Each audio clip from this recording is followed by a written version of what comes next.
Soalannya, bolehkah orang lelaki memakai minyak wangi za'faran? Saya macam pernah dengar tentang pengharaman tersebut. Bolehkah kita? Okey. Orang lelaki disunatkan memakai wangian sebagaimana dalam hadis Nabi jelas, hubbiba ilayya min dunyakum at-tib. Nombor 1, aku jatuh kasih pada dunia kamu, yang pertama adalah wangian. Tetapi memang ada perbincangan di kalangan ulama, wangian wanita lelaki tak boleh pakai.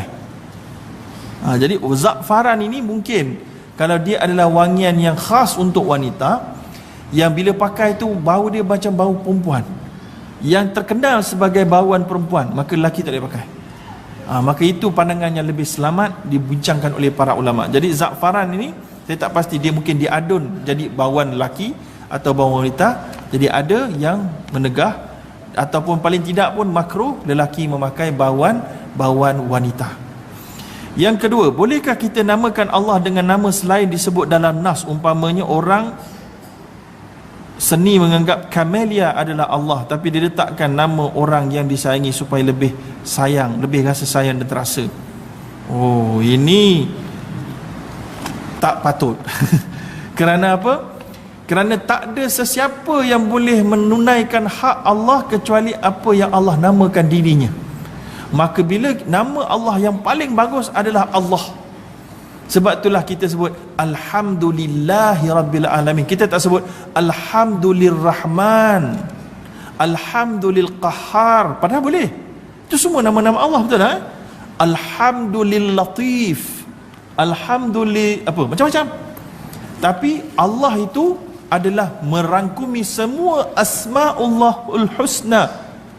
Walillahil asma'ul husna fad'uhu biha. Bagi Allah ada nama-namanya yang baik, sebut, mintalah dengan namanya. Maka Camellia bukan nama Allah. Okey? Ada juga nama orang, nama orang apa nama dia? Abdul Rani. Oh, ini nama yang patut ditukar. Abdul Rani. Rani bukan nama Allah. Bila kamu nama kamu Abdul Rani, hamba kepada Rani. Siapa Rani? Tukar nama tu. Ada Abdul Rani sini. Kena tukar nama. Ini ada nama-nama yang bukan nama Allah Subhanahu Wa Taala. Baik, jadi Camellia, kalaulah dia punya sebab dia kerana orang tu disayangi, maka tak. Kita tak boleh samakan sayang pada manusia dengan sayang kepada Allah. Khususnya bukan Nabi pula ni. So Camellia tu dia akan sentiasa merosakkan sayang tu, sayang kepada Camellia, bukan pada Allah SWT. So jadi Allah tu jadi secondary, Camellia jadi primary. Oh, ni salah, tak boleh.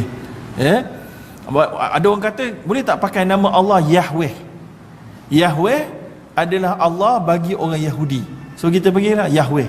Semua itu adalah tidak boleh dah sama sekarang ni, khususnya apabila Allah bagi orang Islam lah menamakan dirinya Allah dan walillahil asmaul husna fad'uhu biha. Baik, itu adalah jawapan yang mampu saya berikan untuk soalan itu. Soalan seterusnya, ayat Quran pada kitab tafsir boleh disentuh tapi tidak dalam keadaan atau dalam, boleh disentuh atau tidak dalam keadaan tanpa wuduk. Maka tak boleh disentuh ayat itu, boleh dibawa Quran itu. Quran dengan tafsir boleh dibawa sebab dia ada benda-benda lain, dianggap itu adalah package, bukan Quran, dia adalah macam-macam. Tapi jangan bila kita baca tu kita sentuh ayat itu. Itu jangan, kalau tak ada wuduk. Itu pendapat yang paling warak, paling bagus jumhur ulama. Soalan kedua, saya pernah dengar pendapat kita boleh sentuh Quran walau tanpa wuduk. Mungkin mazhab Zahiri. Perempuan dalam keadaan haid. Perempuan dalam keadaan haid ini lain. Kalau tak ada wuduk, itu kita ikhtiari, kita boleh ambil wuduk. Tapi kalau perempuan haid itu bukan sebab datang dari dia punya ikhtiari, maka ada pendapat yang mengharuskan. Ini pun adalah pendapat yang ditarjihkan, tak salah saya, oleh Dr. Zulkifli Al-Bakri, Mufti Wilayah Persekutuan, dalam dia punya Bayan Linnas, dia punya website dia.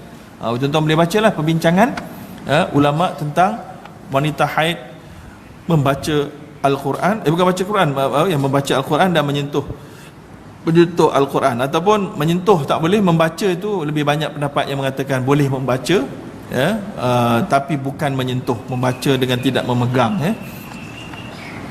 Berdasarkan ayat mutahirin memang betul lah malaikat tadi, tapi kita nak kena tahu package dia. Jangan kita pakai package itu adalah malaikat maka kita nak sentuh lah zahiri maka tak boleh lah ya.